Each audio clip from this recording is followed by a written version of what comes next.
السلام علیکم ورحمۃ اللہ وبرکاتہ ان الحمد للہ نحمده ونستعینه ونستغفره ونعوذ باللہ من شرور انفسنا ومن سیئات اعمالنا من يهده الله فلا مضل له ومن يضلل فلا هادي له واشهد ان لا اله الا الله وحده لا شريك له واشهد ان محمدا عبده ورسوله اما بعد فإن خير الحديث كتاب الله وخير الهدي هدي محمد صلى الله عليه وسلم وشر الأمور محدثاتها وكل محدثة بدعة وكل بدعة ضلالة أعوذ بالله من الشيطان الرجيم بسم الله الرحمن الرحيم يا أيها الناس اتقوا ربكم الذي خلقكم من نفس واحدة وخلق منها زوجها وبث منهما رجالا كثيرا ونساء واتقوا الله الذي تساءلون به والارحام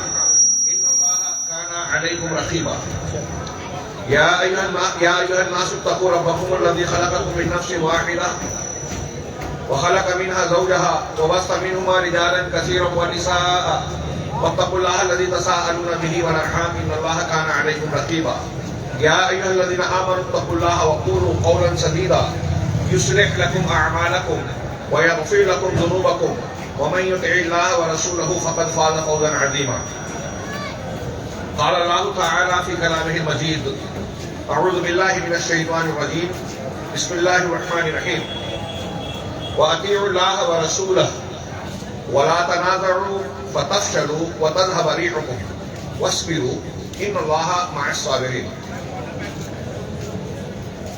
کولکتہ مقامی جمعیت اہل حدیث کے ذمہ داران، اسٹیج پر اور اسٹیج کے نیچے تشریف فرما علماء کرام، میرے بزرگوں، بھائیوں، دینی ماؤں اور بہنوں، آپ نے سنا کہ آج کے اس بامقصد پروگرام میں اصلاح امت کانفرنس کے زیر عنوان مجھے جس موضوع پر گفتگو کرنی ہے وہ ہے اتحاد کی ضرورت کیوں، یا اتحاد کیوں ضروری ہے۔ اس عنوان پر گفتگو کرتے ہوئے مجھے بڑا عجیب سا محسوس ہوتا ہے، وہ یہ کہ آج کے زمانے میں ہم دیکھتے ہیں کہ بہت سارے ذہین ترین دانشور، عقل والے کہلانے والے لوگ جو بڑی بڑی حماقتیں اور بیوقوفیاں کرتے ہیں، اس کا ایک نمونہ اس موضوع کے ذکر میں بھی ہمیں نظر آتا ہے کہ اگر اتحاد کی اہمیت، فضیلت، ضرورت پر گفتگو کی بات کی جائے تو ہمارا بچہ بھی اس پر کچھ نہ کچھ بول سکتا ہے۔ ہر کوئی اس کے فوائد، اہمیت اور اس بات کو جانتا ہے کہ اللہ اور رسول کا یہ حکم ہے کہ آپس میں اتحاد و اتفاق قائم کیا جائے، باہمی تعاون اور محبت قائم کی جائے۔ اور اگر دیکھا جائے تو دیگر مذاہب بھی اس کی تعلیم دیتے ہیں، عقل بھی اسی کا فتویٰ دیتی ہے، فطرت بھی اسی کا تقاضا کرتی ہے۔ اور اگر اسلام جو نظام ربانی ہے، دین فطرت ہے، اس کی تعلیمات کو دیکھیں تو دنیا میں سب سے زیادہ اتحاد و اتفاق کی تعلیم یہی نظر آئے گی۔ آپ کوئی بھی عمل دیکھیے، عبادات، عقیدے سے لے کے چھوٹے سے چھوٹے معاملے تک آپ کو دکھائی دے گا کہ اسلامی تعلیمات میں اتحاد، یگانگت، ایک دوسرے کا تعاون، باہمی محبت، اس کا لحاظ کرنا دوسری چیزوں کے مقابلے میں زیادہ توجہ دی گئی ہے۔ نماز 5 وقت کی فرض ہے، تنہا نماز پڑھنے کی اجازت نہیں ہے بلا عذر، مسجد میں پڑھنا ہے، جماعت کے ساتھ پڑھنا ہے، اس کے احکامات۔ وہاں یہ کہا گیا انما جعل الامام لیؤتم بہ، امام اس لیے جماعت میں آپ کے مقرر کیا گیا ہے کہ آپ اس کی اقتدا کریں، اس کی اقتدا کی جائے۔ یہاں اسلام یہ تعلیم دے رہا ہے کہ طریقہ نماز کے ساتھ ساتھ آپ کو یہ لحاظ رکھنا ہے کہ اجتماعی زندگی میں آپ جس کو قائد و امام بنا رہے ہیں اس کی اقتدا ہونا چاہیے۔ یہاں اس شخصیت کی اہمیت نہیں ہے بلکہ اس سسٹم اور نظام کی اہمیت ہے کہ ایک نظام سے آپ بندھے ہوئے ہیں تو اس نظام کی پابندی کرنی ہے، اور کوئی نظام قائم اور کامیاب ہو نہیں سکتا جب اس میں ڈسپلن نہ ہو، سمع و طاعت نہ ہو، نظام کے ذمہ دار کے پیچھے چلنے کا حقیقی اور مخلصانہ جذبہ نہ ہو۔ دنیا کی کوئی فوج اگر آپس میں اختلاف رکھتی ہو تو کبھی دشمن سے لڑ نہیں سکتی، کامیاب نہیں ہو سکتی۔ کوئی جماعت، دنیا کے کوئی دھرم، دین اور جماعت اور قوم، ملت اپنے دنیاوی امور میں یا کسی بھی مقصد میں اگر آپس میں انتشار ہو، اختلاف ہو، تفرق ہو، ایک دوسرے کے دل ایک دوسرے سے کٹے ہوئے ہوں، جذبات، نفرت کے جذبات آپس میں پرورش پا رہے ہوں، تو وہ کبھی بھی کسی بڑے مقصد میں کامیاب ہو ہی نہیں سکتے۔ نماز میں ہم کو اتفاق اور اتحاد کی تعلیم ہے، روزے میں ہے، زکوٰۃ میں ہے۔ اب میں اگر ان میں سے ہر ایک کے پہلو میں کہاں کہاں اجتماعیت اور اتحاد کی تعلیم ہے بیان کروں تو اس میں ہی وقت چلا جائے گا۔ الصوم یوم تصومون والفطر یوم تفطرون، روزے کے ساتھ جوڑ کے اللہ کے رسول صلی اللہ علیہ وسلم کا فرمان ہے، میں نے جو پڑھا، روزہ اس دن ہے جس دن تم سب روزہ رکھو۔ افطار یا روزہ چھوڑنا اس دن ہے جب سب روزہ توڑ رہے ہیں۔ جماعت روزہ رکھ رہی ہے، اگر آپ باہر سے آ رہے ہیں، ایک روزہ آپ کا زائد ہو گیا تو آپ تنہا یہاں عید نہیں منا سکتے۔ جماعت کے ساتھ، اجتماعیت کے نظام کے ساتھ آپ کو جڑا رہنا ہے۔ زکوٰۃ دینے میں، امیر غریب میں دوریاں کم کرنے کا مقصد جماعت اور اجتماعیت اور معاشرت کو مضبوط کرنے کی گہری معنویت موجود ہے۔ حج میں بہت ساری عبادات کے ساتھ بہت کھلے پیمانے پر اللہ رب العالمین نے پوری دنیا کے مسلمانوں کو ایک مرکز پر اکٹھا ہونے کی تعلیم دی۔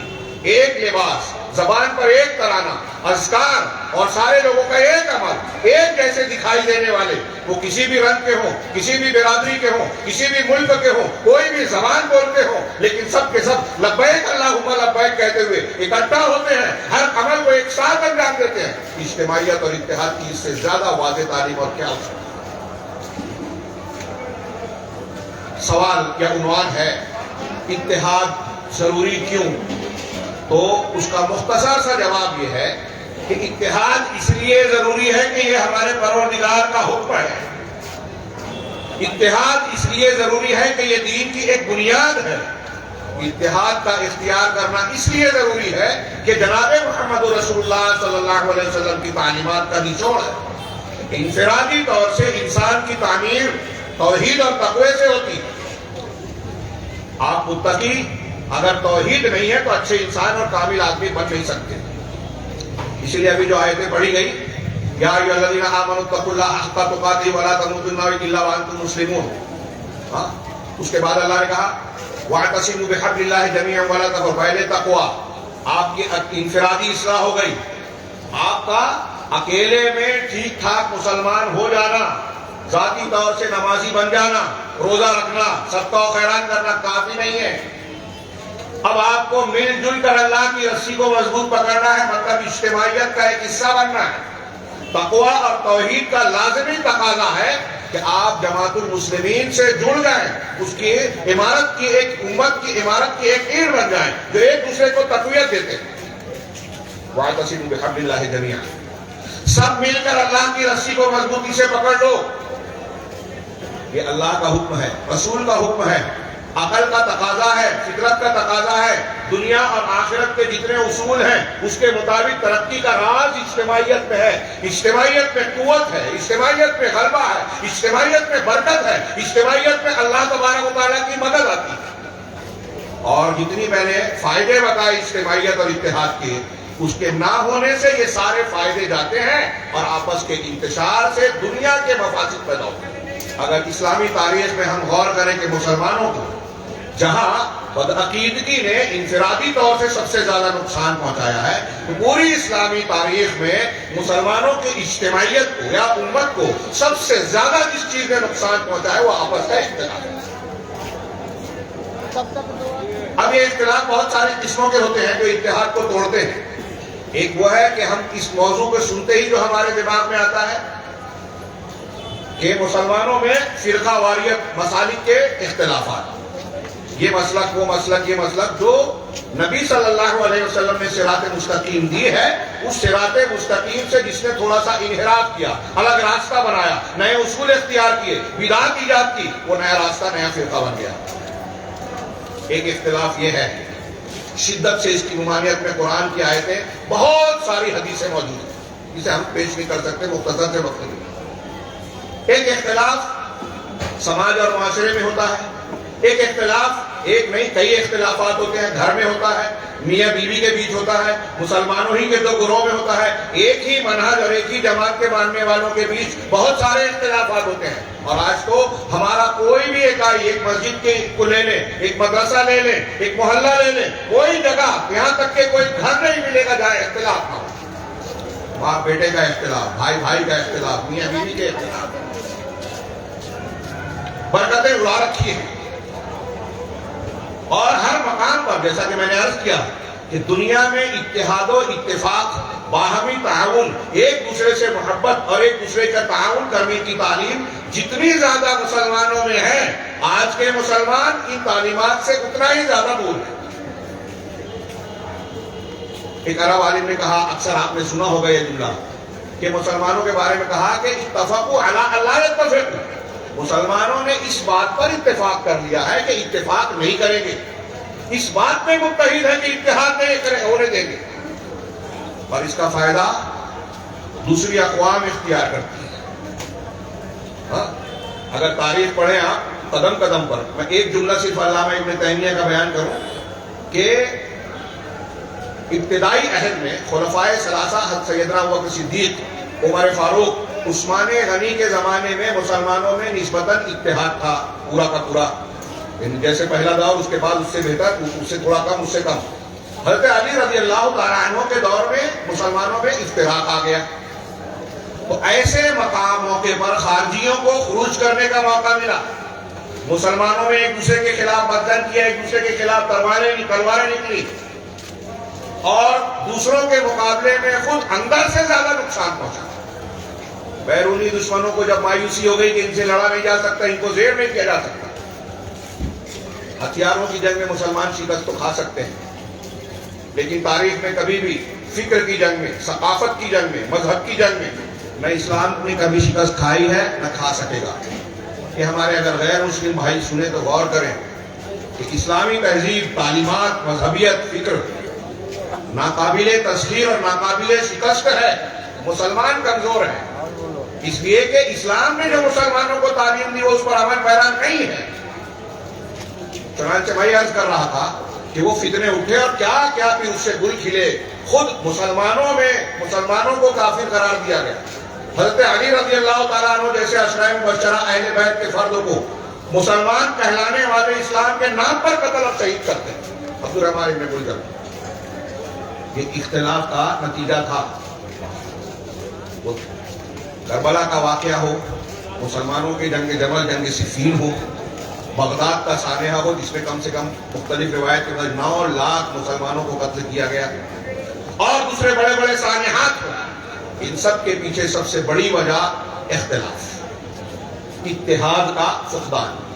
اس تمہید کے بعد بہت مختصر سا وقت ہے، میں نے جو بات کہی کہ اللہ کا حکم ہے، رسول کا حکم ہے، اس تناظر میں میں نے ہاتھ میں کاغذات لے رکھے ہیں، کچھ نصوص پیش کرنا چاہتا ہوں کہ اتحاد ضروری کیوں ہے۔ اگر آپ قرآن کی چند آیتوں اور چند حدیثوں اور سماجی، معاشرتی، اجتماعی صورتحال میں مختلف تعلیمات جو اسلام کی ہیں اس پر نگاہ ڈالیں تو اس کی اہمیت و ضرورت کا اندازہ لگے گا۔ اور جیسے ہی میں یہ بھی کر دوں، اسی وقت کہہ دوں کہ جہاں ہم کو قرآن حدیث یہ بتاتے ہوئے، تعلیم دیتے ہوئے، ہدایت دیتے ہوئے نظر آتا ہے کہ اتحاد ضروری ہے، وہاں مسلمانوں کا، ہمارا اور آپ کا عمل، رویہ یہ بتاتا ہے کہ نہیں، اختلاف ضروری ہے۔ ہم قول سے نہیں، عمل سے یہ کہہ رہے ہیں، اس لیے کہ اتحاد کی جو بنیادیں، جو تعلیمات اسلام نے دی ہیں، ہم ان کو اختیار کرنے کے لیے تیار ہی نہیں ہیں۔ کہیں انا آتی ہے، کہیں گروہی عصبیت آتی ہے، کہیں کوئی اور وجہ ہم نے پیدا کر لیا ہے کہ قرآن و حدیث کی تعلیم کو نہیں ماننا ہے، اللہ اور اس کے رسول کی تعلیم پر سر نہیں جھکانا ہے، اپنی انا کو قربان نہیں کرنا ہے، لہذا اتحاد کی ساری کوششیں رائگاں ہوتی ہیں۔ آئیے، میں نے ایک آیت پڑھی تھی سورہ انفال کی، بڑی مشہور، وَأَطِيعُوا اللَّهَ وَرَسُولَهُ، غزوہ بدر کے تناظر میں یہ پوری سورہ نازل ہوئی ہے۔ اس سے پہلے کی 2 آیتوں میں استقامت اور اللہ کے ذکر کی حالت جنگ میں بھی تعلیم دی گئی ہے، اس کو جوڑ کر یہ آگے دیکھیے اللہ تعالیٰ نے مسلمانوں کو ہدایت دی کہ دنیا میں کامیاب ہونے کے لیے کسی بھی مخالف کے سامنے ناقابل شکست بننے کے لیے کہ آپ کو کوئی توڑ نہ سکے، کیا ضروری ہے، کون سے گر اختیار کرنے ہیں۔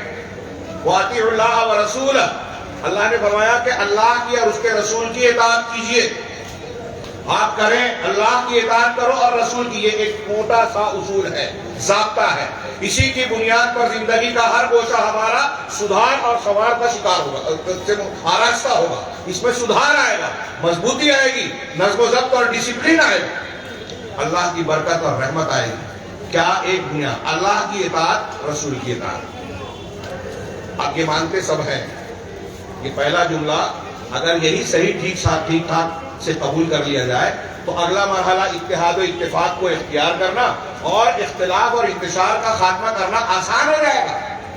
مگر اللہ اور اس کے رسول کی اطاعت کے اس حکم کو کیا سارے مسلمان ہم اور آپ ماننے کے لیے تیار ہیں؟ مسلکی اختلاف کا دیکھیے، گھر میں حصے بکرے کا اختلاف ہو وہ دیکھیے، بھائی بھائی کا اختلاف ہو وہ دیکھیے، میاں بیوی کے جھگڑے میں دیکھیے، پڑوسی سے کوئی لفڑا اور جھگڑا ہو گیا اس کو دیکھیے، اور کسی سے جھگڑا ہو گیا اس میں دیکھیے کہ کیا قرآن و حدیث جو کہتی ہے کہ یہ حق دے دو اس کا اور معاملہ ختم کرو، تصفیہ کرو، معاف کرو، ہم اس کے لیے تیار ہیں۔ اللہ اور اس کے رسول کی اطاعت کے لیے تیار ہو جائیں تو اتحاد کا راستہ آسان ہو جائے۔ یہ بنیاد ہے، اور ہر معاملے میں اور اختلاف یا فرقہ بندیاں، میں یہ عرض کر دوں کہ اللہ کی اطاعت قرآن کا ماننا، رسول کی اطاعت حدیث رسول صلی اللہ علیہ وسلم کا ماننا۔ اختلافات وہ فرقے ہوں یا ہمارے گھر کا اختلاف ہو، اختلافات کی سب سے بڑی وجہ یہی ہے کہ ہم اللہ اور اس کے رسول کی اطاعت نہیں کرتے، نہیں مانتے۔ اب کتنے فرقے بنے، کیوں بنے؟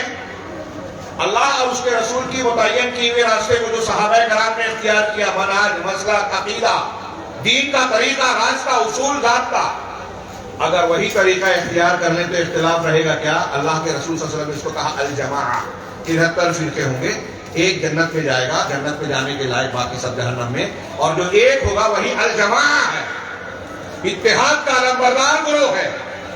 وہ کون ہے؟ جس پر میں ہوں اور میرے صحابہ ہیں۔ اب آپ کے اور آپ کے صحابہ کے طریقے سے آدمی ہٹا، اللہ اور اس کے رسول کی اطاعت سے ہٹا، اختلاف پیدا ہوا، فرقہ بن گیا۔ میں فلاں بزرگ کو مانتا ہوں، میں فلاں طریقے کو مانتا ہوں، ٹھیک ہے، اللہ کا فرمان یہ ہے، رسول کی حدیث یہ ہے، لیکن میں نہیں مان سکتا، میرا مسلک یہ ہے، میرا سلسلہ یہ ہے، میرے گروہ کا قاعدہ یہ ہے۔ اللہ کے واسطے اس کو یہ نہ سمجھے کہ میں کسی گروہ کو رد کر رہا ہوں عصبیت کی بنیاد پر۔ مسلمانوں کے بیماری کا علاج جب ہم کرنے جائیں گے تو بیماری کی وجہ تو تلاش کریں گے۔ آج ہمارے یہاں لوگ مسلمانوں کی شوکت، قوت، غلبے کی بات کرتے ہیں، کچھ لوگ حکومت قائم کرنے کی، کچھ اور باتیں کرتے ہیں، مسلمانوں پر اتنی مصیبت پر پریشانی آ رہی ہے، اور یہ مولوی جو ہے توحید کی بات کرتا ہے، سنت کی بات کرتا ہے۔ مولوی کیوں نہ کرے؟ مسلمانوں کے مسائل کا حل قرآن و حدیث یہ کہتی ہے، ایمان ہے، تقویٰ ہے، جو اللہ اور اس کے رسول کی اطاعت سے جڑا ہوا ہے۔ جب آپ اس کو اختیار کریں گے تو آپ کے دنیا اور آخرت دونوں مسائل ہوں گے۔ اللہ نے کہا وَإِن تَصْبِرُوا وَتَتَّقُوا لَا يَضُرُّكُمْ كَيْدُهُمْ شَيْئًا، اگر صبر اختیار کرو گے اور تقویٰ اختیار کرو گے تو دشمنوں کی چالیں سازشیں تمہارا کچھ نہیں بگاڑ پائیں۔ اللہ کہتا ہے وَالَّذِينَ آمَنُوا وَعَمِلُوا الصَّالِحَاتِ، یہ کیا ہے؟ وَعَدَ اللَّهُ الَّذِينَ آمَنُوا وَعَمِلُوا الصَّالِحَاتِ لَيَسْتَخْلِفَنَّهُمْ كَمَا اسْتَخْلَفَ الَّذِينَ مِن قَبْلِهِمْ، کہ اللہ نے ان لوگوں سے جو ایمان لائے اللہ پر، جو ایمان لائے اور عمل صالح کیا، ان سے وعدہ کیا ہے کہ زمین میں خلافت دے گا، حکومت دے گا، طاقت و غلبہ دے گا۔ ایمان اور عمل صالح، آپ کا ایمان ہے کہ نہیں قرآن پر؟ سمجھ میں نہیں آتا کہ حکومت، طاقت اور غلبے کا تعلق قرآن حدیث سے، ایمان اور عمل صالح سے کیا ہے؟ یہ ہماری جہالت ہے۔ ایمان اور عمل صالح کی کو اختیار کیا جائے گا تبھی آگے کی بنیادیں استوار ہوگی۔ ابھی ہم نے آیت پڑھی وَاعْتَصِمُوا بِحَبْلِ اللَّهِ جَمِيعًا وَلَا تَفَرَّقُوا، اللہ کی رسی کو سب مل کر جمیعاً مل کر مضبوطی سے پکڑو، الگ الگ نہیں۔ اللہ کی رسی کیا ہے؟ قرآن ہے۔ اللہ کی رسی کیا ہے؟ قرآن و حدیث ہے۔ اللہ کی رسی اسلام ہے، صراط مستقیم ہے، سب ایک ہی معنی ہے، ایک دوسرے سے جڑے ہوئے۔ اب اللہ کہہ رہا ہے کہ اللہ کی رسی کو پکڑو اور فرقہ فرقہ نہ بن جاؤ۔ اب آج ہمارا ہے مولوی، یا ہم کہتے ہیں مسلمانوں کی بڑی بری حالت ہے، جو آتا ہے پیٹتا ہے، آپس میں لڑاتا ہے، اپنا مقصد نکالتا ہے، کوئی ووٹ لینے کے لیے لڑاتا ہے، کوئی جو ہے ہمیں جو ہے منتشر کرنے کے لیے لڑاتا ہے، کوئی اسلامی دعوت کو روکنے کے لیے لڑاتا ہے، کوئی بڑھتی ہوئی طاقت کو ختم کرنے کے لیے لڑاتا ہے، اور آسانی سے اس ایجنڈے پہ کام کر لیتے ہیں۔ ہمارے اندر سے لوگ اعلی کار مل جاتے ہیں، ایجنٹ مل جاتے ہیں، تو اب کہتے ہیں کہ یہ اختلافات میں نہ پڑو، یہ کرو کہ نہ کرو، وہ کرو کہ نہ کرو، ایک ہو جاؤ۔ یہ اتحاد کی دعوت ہے۔ آج یہ بات اگر سمجھ لیں تو میں سمجھتا ہوں کہ اس کانفرنس کا بہت بڑا اللہ نے مقصد پورا کر دیا، اللہ قبول کرے۔ یہ بنیاد سمجھ لیں، یہ جو دعوت دیتے ہیں نا، یہ کوئی خیر کی دعوت نہیں ہے، نبی کی دعوت نہیں ہے، یہ بولنے کی بات ہے، پریکٹیکل میں کچھ نہیں ہے کہ آپ بدعت کرتے رہو، آپ خرافات کرتے رہو، آپ سنت پر رہو، سب اپنے اپنے مسلک اصول پر قائم رہو اور ایک ہو جاؤ، ناممکن بات۔ قرآن کہہ رہا ہے کہ اللہ کی رسی کو پکڑو، فرقہ فرقہ نہ بنو۔ اس کا مطلب کیا ہوا؟ فرقہ فرقہ کب بنتے ہیں؟ جب اللہ کی رسی کو مضبوط نہیں پکڑا۔ آپ کہہ رہے ہیں کہ اللہ کی رسی کو مل کر مت پکڑو لیکن ایک ہو جاؤ۔ ارے فرقہ تو اسی وجہ سے بنے کہ وہ اس طریقے پہ ہے، وہ اس طریقے پہ ہے، وہ اس طریقے پہ ہے۔ فرقہ اسی سے تو بنا ہے۔ آپ کہتے ہو کہ سب طریقے بھی رکھو، فرقہ ختم بھی ہو جائے۔ اللہ کے رسول نے فرمایا 73 فرقے ہوں گے، سب جہنم میں، ایک جنت میں۔ آپ کہتے ہو کہ 73 کو ساتھ میں لے کے چلو، 73 جنت میں جائیں گے۔ وہ بھی صحیح، وہ بھی صحیح، گائے بھی گاویں، بیل بھی گاویں۔ ایک آدمی شرک کر رہا ہے، وہ بھی صحیح، اپنے آپ کو مسلمان کہہ رہا ہے، بدعت کر رہا ہے، وہ بھی صحیح، اپنے آپ کو مسلمان کہہ رہا ہے۔ صحابہ کرام کو برا بھلا کہہ رہے ہیں، وہ بھی صحیح، جبکہ قرآن حدیث اس کو گمراہ کہہ رہے ہیں۔ اہل سنت والجماعت کا متفقہ عقیدہ۔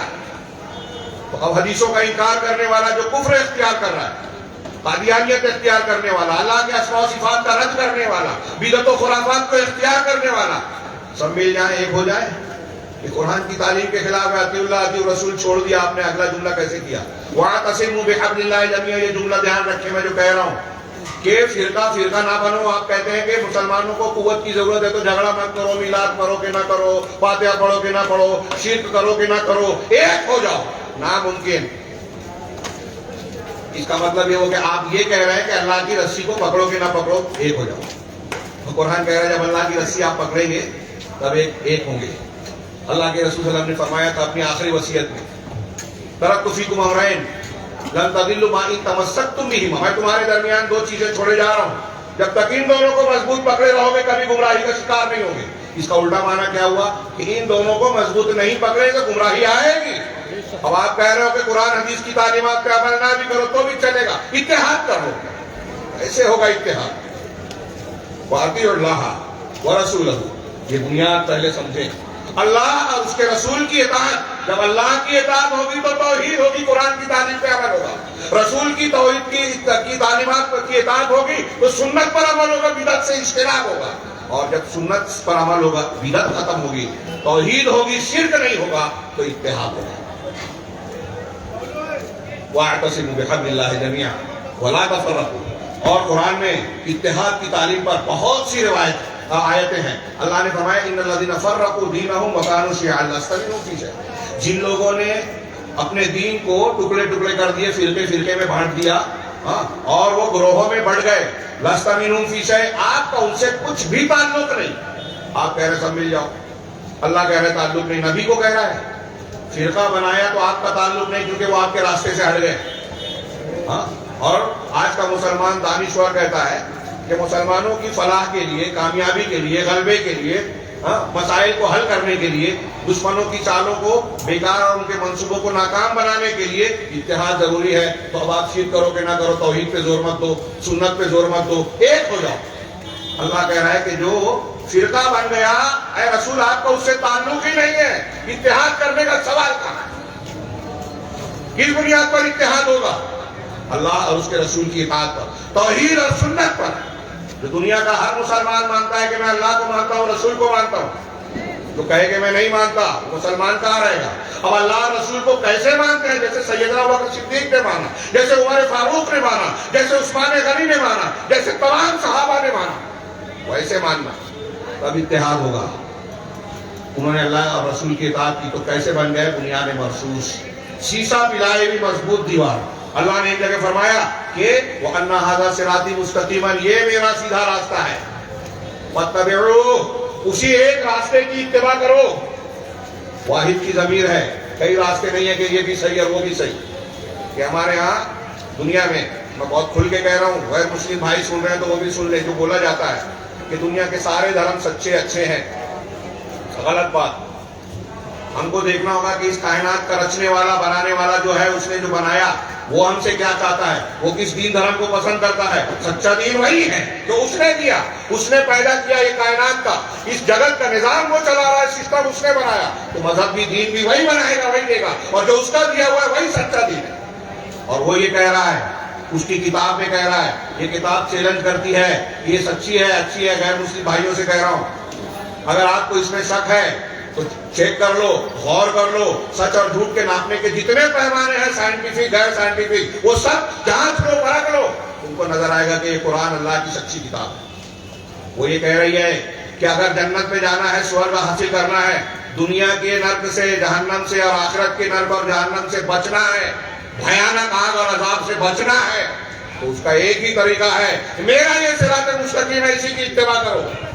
وَلَا تَتَّبِعُوا السُّبُلَ، اور الگ الگ راستوں کی، وہ دین، وہ دھرم، وہ مذہب، وہ فلاں طریقہ، وہ بدعت، وہ نیا اصول، وہ ضابطہ، وہ مفکر آ گیا، وہ بہت بڑے دانشور ہیں، وہ ٹی وی چینل پہ آتے ہیں، انہوں نے اتنی ساری کتابیں لکھی، ان کا دنیا میں ڈنکا اور چرچا ہے، کسی کی بات نہیں چلے گی۔ اللہ تعالیٰ تمام انسانوں سے قیامت کے دن کامیاب ہونے کے لیے جو دین قبول کرے گا، وہ انبیاء کرام کا دین ہے، وہ توحید والا دین ہے، وہ جناب محمد رسول اللہ صلی اللہ علیہ وسلم کا دین ہے، اسی کو قبول کرے گا۔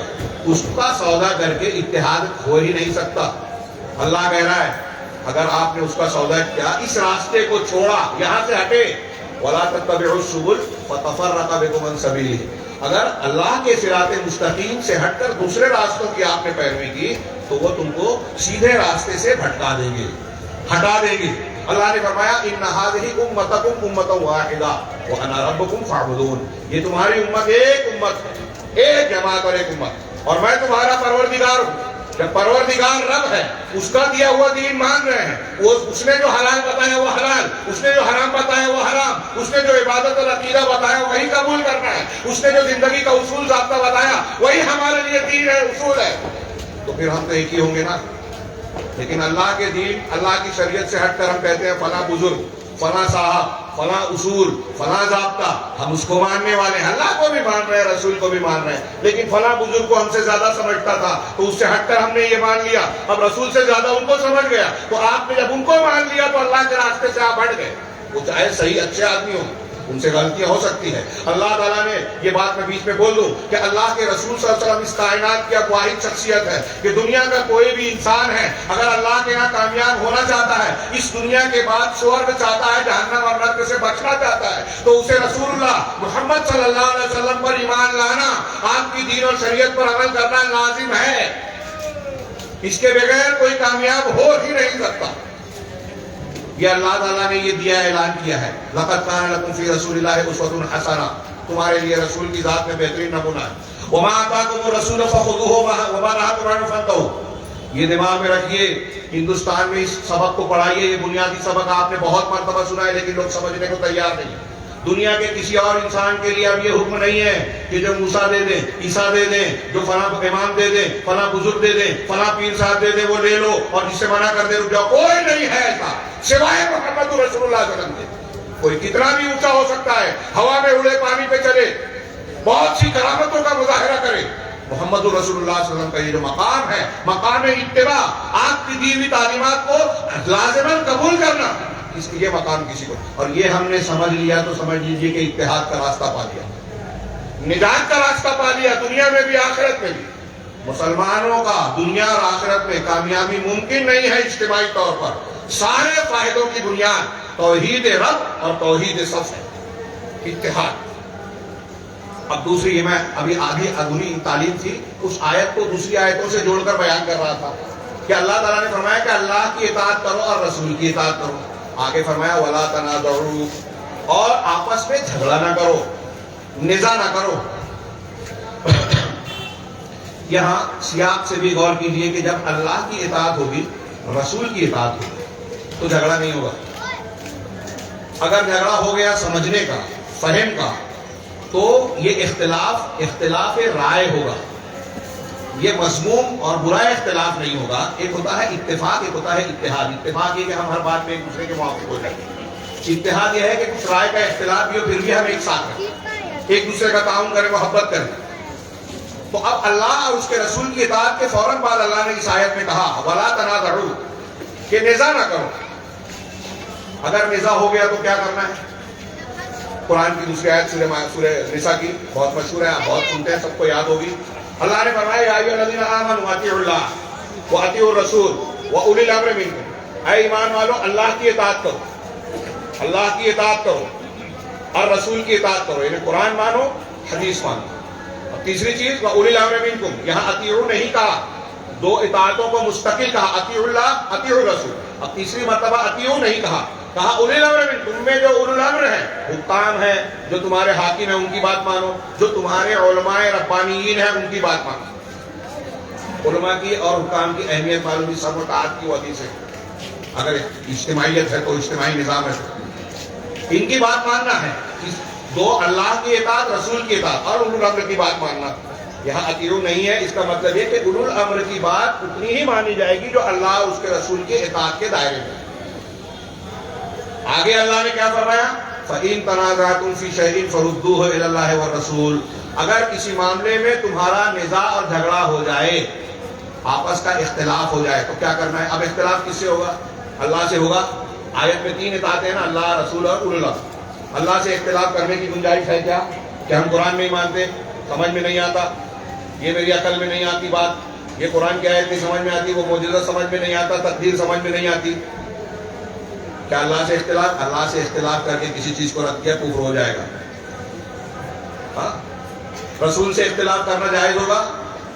اللہ کی اطاعت کرو رسول کی، رسول سے اطاعت کی اختلاف ہوگا؟ جائز ہے.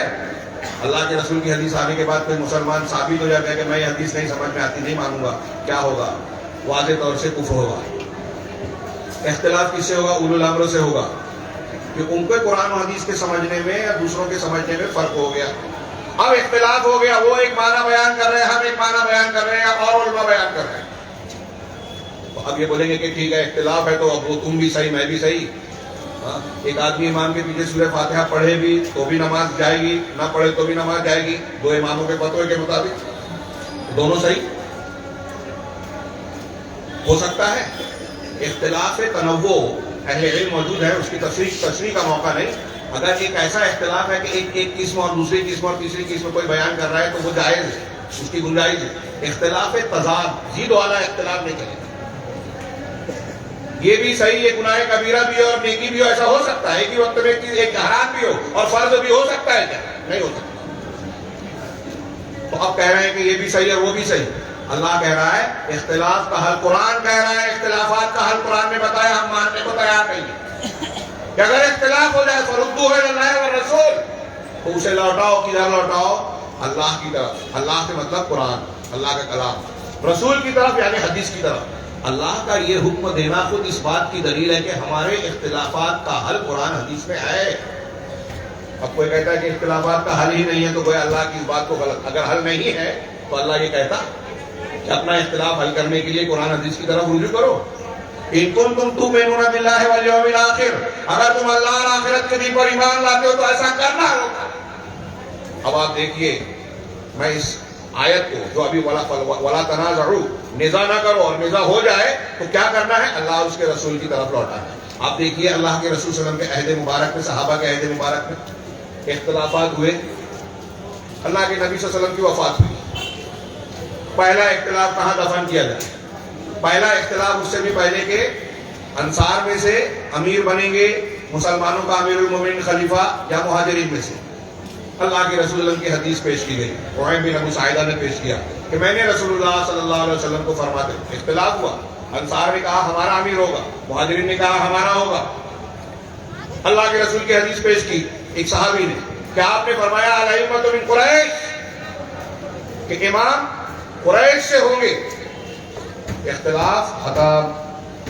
صحابہ کرام کا اختلاف ہوا، نزاع ہوا، حدیث آ گئی، اختلاف ختم. ہمارا اختلاف ہوتا ہے، اللہ کے رسول اللہ کو فرمان آیا، ہم مان جاتے ہیں، اپنے اختلاف چھوڑ دیتے ہیں کہ ٹھیک ہے میں یہ مسلک مانتا تھا چھوڑتا ہوں، اللہ کے رسول کی بات مان لو. یہ اتحاد کا، اختلاف کو ختم کرنے کا گر.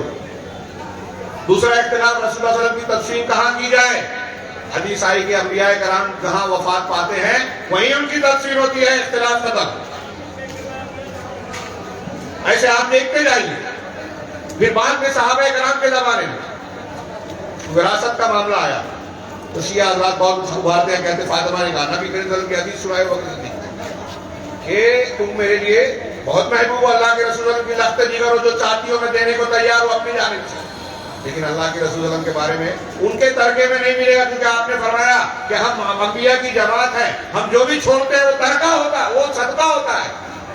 نحن معاشر الانبیاء لا نورث ما ترکناہ صدقہ او کما قال, جو ہم چھوڑتے ہیں صدقہ ہوتا ہے. بعض حضرات اس کو بہت اچھالتے ہیں, رد کرتے ہیں. اختلاف ختم. حضرت فاطمہ رضی اللہ تعالیٰ عنہ نے مان لیا کہ اس کو مقدمہ بنا کے کیا کہتے ہیں فریق بنا کر کھڑا کرتے ہیں بلا وجہ. اللہ کے حضرت عمر فاروق کے زمانے میں شام کے سفر پہ فوج گئی, بخاری میں روایت ہے. وہاں پتہ چلا کہ جس شہر میں ہم جا رہے ہیں وہاں تعاون کی بیماری پھیلی ہوئی ہے. تو کیا کیا جائے؟ انصار مہاجر کے علماء سے حضرت عمر فاروق رضی اللہ عنہ نے مشورہ کیا. کچھ لوگوں نے کہا کہ ہمیں جانا چاہیے, وقت کم ہونے کی وجہ سے میں اختصار سے بیان کروں کہ جانا چاہیے, یہ اللہ کی تقدیر ہے. کچھ دوسری جماعت نے کہا کہ نہیں, اللہ کی تقدیر اپنی جگہ, لیکن تدبیر کے ساتھ تقدیر کے پیچھے چلا جاتا ہے. تو ہم تدبیر کو اختیار کرتے ہوئے وہاں نہیں جائیں گے, نہیں جانا چاہیے. ابھی بحث کر رہی تھی کہ عبد الرحمن بن عوف رضی اللہ تعالیٰ عنہ جو وہاں موجود نہیں تھے وہاں پہنچ گئے. پوچھا کیا مسئلہ ہے؟ کہا ایسا ایسا معاملہ چل رہا ہے. تو حضرت عبد الرحمن بن عوف نے کہا کہ اس سلسلے میں میرے پاس علم ہے, میرے پاس علم ہے, اور وہ یہ ہے کہ میں نے جناب محمد رسول اللہ صلی اللہ علیہ وسلم کو فرماتے ہوئے سنا کہ جب تم کسی بستی میں موجود ہو اور وہاں تعاون کی بیماری پھیل جائے تو تم اس بستی سے باہر نہ جاؤ, اور اگر تم اس بستی کے باہر ہو جہاں تعاون پھیلا ہے تو تم اس بستی کے اندر داخل نہ ہو. دونوں یہ بات ہوئی اور فیصلہ ہو. اس بیچ میں روایت کے کچھ اور بھی پہلو ہیں. حضرت عمر کے ایک صحابی نے کہہ دیا تھا کہ ہم اللہ کی تدبیر سے تدبیر کی طرف جاتے ہیں, تقدیر کی کیسے بھاگیں گے. عمر فاروق نے کہا, ابو عبیدہ نے کہا رضی اللہ عنہ کہا کہ تمہارے علاوہ کسی اور نے کہا ہوتا تو میں اس کو سزا دیتا. ہم اللہ کی تدبیر سے ہی تقدیر. کیا تم دیکھتے نہیں کہ ایک آدمی گائے بکری چرانے جاتا ہے تو دیکھتا ہے کس طرف گھاس پھوس ہے وہاں لے جاتا ہے, جہاں نہیں ہے وہاں نہیں لے جاتا. تو جو دیکھتا ہے غور کرتا ہے اس کو اختیار کرتا ہے تدبیر کے طور پہ, یہ تقدیر کے خلاف نہیں ہے. تو بہرحال میں عرض کر رہا تھا کہ اختلاف حل ہو گیا. دو لوگوں کی دو رائے تھی, جانا چاہیے نہیں جانا چاہیے. حدیث رسول آ گئی, اختلاف ختم. علامہ ابن تیمیہ نے ایک کتاب لکھی ہے رفع الملام عن ائمۃ الاعلام. ائمہ اعلام سے ملامت کا اٹھا لینا, ان کو برا بھلا نہ کہنا. کہ ایک اہل حق سے جو قرآن و حدیث کو ماننے والا سچا مسلمان امام ہے, صاحب علم ہے, اس سے غلطی ہو جاتی ہے. وہ سچا ہے, اچھا ہے, موقف اور منہج اس کا صحیح ہے, قرآن حدیث اللہ اور رسول کو ماننے والا ہے, پھر بھی اس کا کوئی فتویٰ, کوئی رائے, کوئی اجتہاد قرآن حدیث کے خلاف ہو گئی تو کیوں ہو گئی؟ تو اس کی انہوں نے وجوہات بیان کی ہے اس کتاب میں. لگ بھگ 19 وجہ بتائی ہے کہ ہو سکتا ہے اس کے پاس اللہ کے رسول صلی اللہ علیہ وسلم کی حدیث نہ پہنچی ہو لیکن اطمینان بخش طریقے سے ہر بات کی جو میں بیان کر رہا ہوں. یہ میں نے ایک مثال دی. دیکھیے حضرت عمر فاروق نے جب رائے دی تو آپ کے پاس حدیث نہیں تھی, صحابہ نے رائے دی تو حدیث نہیں معلوم تھی. حضرت عبد الرحمن بن عوف نے حدیث بتائی, معلوم ہو گئی, سب نے قبول کر لیا. قریش اور انصار میں سے کون امام ہوگا؟ جب نہیں معلوم تھا اختلاف ہوا, حدیث آ گئی, اختلاف ختم ہو گیا. تو نامعلوم ہونے سے اختلاف ہوتا ہے اور کسی کا قول جو ہے وہ حق ہوتے ہوئے غلط ہو جاتا ہے. ایسی 19 وجوہ بیان کی ہے. تو یہ اختلافات کے اسباب ہو سکتے ہیں, لیکن اگر کسی معاملے میں اختلاف ہوا تو اس میں کسی کا اختلاف نہیں ہے. امام مالک, امام ابو حنیفہ, امام شافعی, امام احمد بن حنبل, امام اوزاعی, امام سفیان, امام تمام محدثین رحمہم اللہ, کسی کا اختلاف نہیں ہے کہ جب حدیث رسول ثابت ہو جائے, سنت واضح ہو جائے تو ساری کائنات کے اقوال کو چھوڑ کر رسول کی حدیث لی جائے گی. یہی اختلاف کا حل ہے. اس کے اقوال پیش کروں تو ایک لمبی فہرست ہو جائے گی, آپ سنتے رہتے ہیں علماء کا. اس میں کسی کا اختلاف نہیں ہے. تو اللہ نے فرمایا وَلَا تَنَازَعُوا, جھگڑو نہیں, تنازع مت کرو آپس میں, وَتَفْشَلُوا, ورنہ کیا ہوگا؟ تم کمزور پڑ جاؤ گے, تمہاری ہمتیں پست ہو جائے گی, حوصلے ٹوٹ جائیں گے. وَتَذْهَبَ رِيحُكُمْ, اور تمہاری ہوا اکھڑ جائے گی. کون کہہ رہا ہے؟ رب العالمین. آج پوری دنیا میں مسلمانوں کی ہوا اکھڑی ہوئی ہے, کھلونا بنے ہوئے ہیں ہندوستان میں, عالمی سطح پر. کہیں حکومت ہے، دولت ہے، بہت سارے اسباب ہیں، بڑی تعداد ہے، لیکن خس و خاشاک کی طرح اللہ کے رسول صلی اللہ علیہ وسلم، رسول کی حدیث کے مطابق دشمن دسترخوان کی طرح مسلمانوں پر ٹوٹے ہیں، بھوکے لوگوں کی طرح۔ عزت، آبرو، جائیداد، پراپرٹی، کوئی چیز محفوظ نہیں۔ ہمارے خلاف قوانین بن رہے ہیں، مظالم ہو رہے ہیں، لوگ سمجھ رہے ہیں، لیکن کوئی مددگار نہیں ہے۔ کیوں؟ وَتَذْهَبَ رِيحُكُمْ، اللہ کا یہ حکم ہم نے مانا ہی نہیں، اللہ نے نتیجہ بتایا ہے، اس لیے اتحاد ضروری ہے۔ اگر آپ اور ہم چاہتے ہیں کہ ہماری ہوا نہ اکھڑے تو اتحاد ہونا چاہیے، اور اتحاد چاہتے ہیں تو اللہ اور رسول کے خالص دین کو ماننا ہوگا، اللہ کی کتاب اور رسول کی سنت کو صحابہ کے طریقے پہ ماننا ہوگا، جس کے لیے ہم تیار ہیں ہی نہیں۔ دکانیں بند ہو جائیں، طنز نہیں کر رہا ہوں، ایک انتہائی افسوسناک حقیقت، هذا امر قد قدر۔ اللہ تعالیٰ نے فرمایا وَلَا تَنَازَعُوا فَتَفْشَلُوا وَتَذْهَبَ رِيحُكُمْ، تم کمزور پڑ جاؤ، جھگڑو گے تو اور تمہاری ہوا اکھڑ جائے گی۔ ہوا اکھڑنے کا معنی مفسرین نے بیان کیا، حکومت چلی جائے گی، دشمنوں کے دل سے تمہارا روب دبدبہ ختم ہو جائے گا، تمہارا غلبہ اور تمہاری طاقت ختم ہو جائے گی۔ سب صحیح معنی ہے۔ جب مسلمان آپس میں لڑے، اندلس میں 800 سال حکومت کرنے کے بعد وہاں سے غائب کر دیے گئے، یہ الگ بات ہے۔ مسلمان کمزور پڑے، لڑے جھگڑے، نکال دیے گئے، بے محروم کر دیے گئے 800 سالہ حکومت کے بعد۔ اس پیریڈ میں مسلمان علم میں بھی لوگوں کے امام تھے۔ 800 سال میں یورپ کے مؤلفین کہتے ہیں کہ دنیا میں جو بھی ایجاد ہوا مسلمانوں نے ایجاد کیا۔ سائنس، پیپر اور دوسرے علوم کو سیکھنے کے لیے یورپ کے طلبہ مسلمانوں کی یونیورسٹی میں آتے تھے، اندلس اسپین میں۔ نکال دیے گئے، مسجدوں کو چرچ بنا دیا گیا۔ یہ الگ بات ہے کہ یہ اسلام کی حقانیت ہے کہ پھر سے وہ اس کا جادو آج اندلس میں گھس کے بول رہا ہے۔ آج مسلمان مسجد چرچ خرید کے مسجدیں بنا رہے ہیں پھر سے۔ یہ مسلمانوں کی نہیں، اسلام کی تعلیمات کا اثر ہے کہ جو قرآن پڑھتا ہے وہ اس کا گرویدہ ہو جاتا ہے، محمد رسول اللہ صلی اللہ علیہ وسلم کی صحیح تعلیمات اور زندگی کو پڑھتا ہے، وہ ہندو ہو، کرسچن ہو، یہودی ہو۔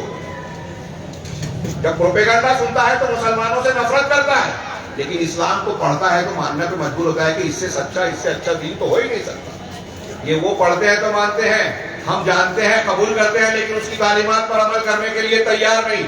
ہم سے زیادہ بڑا بیوقوف، میں اکثر ابھی دوپہر کے خطاب میں بھی کہا، اس سے پہلے بھی میں نے بیان کیا کہ آج بڑے بڑے دانشور بڑی بڑی حماقتیں کرتے ہیں، دانشورانہ انداز میں بیوقوفیاں کرتے ہیں۔ جب ہم یہ کہتے ہیں کہ بدعت خرافات کرو اور اتحاد کرو، بیوقوفی ہے۔ جو قرآن حدیث کہتا ہے اس کو ماننے کے بجائے اپنی عقل لگاتے ہیں، بیوقوفی ہے، کتنی بھی مہارت کے ساتھ کوئی بات کرے۔ اللہ کہہ رہا ہے ہوا اکھڑ جائے گی، آج ہوا اکھڑی ہوئی ہے۔ اللہ نے آگے فرمایا وَلَا تَنَازَعُوا فَتَفْشَلُوا وَتَذْهَبَ رِيحُكُمْ وَاصْبِرُوا، اور صبر کرو۔ اتحاد و اتفاق کرنے کے لیے صبر کی ضرورت ہے۔ جب آپ کے بھائی سے جھگڑا ہوگا، ایک مولوی صاحب پنچ گھر کا بڑا، محلے کا بڑا آپ کو سمجھانے آئے گا تو آپ کے دل میں شکایت ہے، نفرت ہے، اس سے کچھ چیزوں میں آپ کو ٹھیس پہنچی ہے، تو آپ جب صبر کریں گے تو اس کو معاف کر پائیں گے۔ صبر کریں گے تو اللہ اور اس کے رسول کی بات کو ماننے کے لیے آپ کو صبر کی ضرورت پیش آئے گی۔ ماں باپ سختی کر رہے ہیں آپ پر، صبر کریں گے تو اللہ کے حکم پر آپ عمل کر پائیں گے کہ مجھے صبر رہے گا تبھی میں والدین سے اف بھی نہیں کروں، مجھے تماچا مارے، گھر سے نکالے، مجھے گالی دے دے، چلے گا، اف نہیں کہنا ہے، اللہ کا حکم ہے۔ یہ کب ہوگا؟ جب ہمارے اندر صبر ہے۔ تو ان معاملات میں اور زندگی کے ہر معاملے میں صبر کی شدید ضرورت ہے۔ اللہ نے کہا وَاصْبِرُوا إِنَّ اللَّهَ مَعَ الصَّابِرِينَ، اللہ صبر کرنے والوں کے ساتھ ہے۔ ہم سوچتے ہیں صبر کر کے ہم نے اینٹ کا جواب پتھر سے نہیں دیا تو کیا بنا؟ ہاں، مسلمان کتنی جگہوں پہ جذباتی مسلمان آج صبر کو کہتے ہیں صبر بزدلی ہے۔ صبر بزدلی نہیں ہے، یہ زیادہ بہادری ہے، اور جذباتی رد عمل یہ مسلمانوں کو نقصان پورے ہندوستان میں پہنچاتا ہے۔ جو لوگ مسلمانوں کو شکار کرنا چاہتے ہیں الیکشن لڑنے کے ٹائم، ان کو پتا ہے مسلمانوں کو کیسے غصے میں لانا ہے۔ ایک ایسا کام کیا کہ چند مسلمان جوش میں آئے، جذبات میں کوئی عمل کیا، پولیس اسٹیشن پہ جا کے پتھر مارا اور پوری قوم کو گریڈ ہو گئے اور دوسروں کا الیکشن سیدھا ہو گیا۔ یہ ایک موٹی سی چھوٹی سی آسان سی بات ہے، ملک میں قومیں چلتی ہے، میں نے ایک مثال دی، ایسے آپ بہت کچھ ہوتا ہے۔ یہ صبر نہ کرنے کا معاملہ ہے۔ قرآن حدیث کا ڈسپلن ہم نے سیکھا ہی نہیں، اپنے بچوں کو سکھایا ہی نہیں۔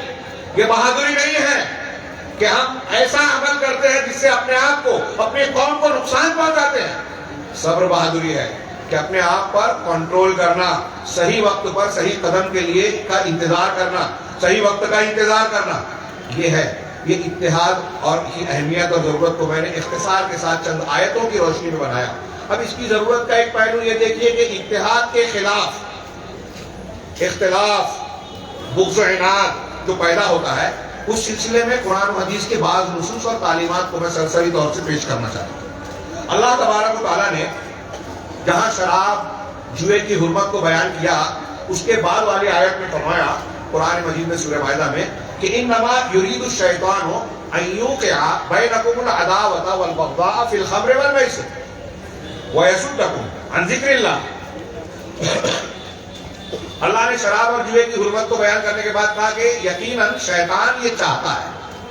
غور سے سنیے، اللہ کا کلام ہے۔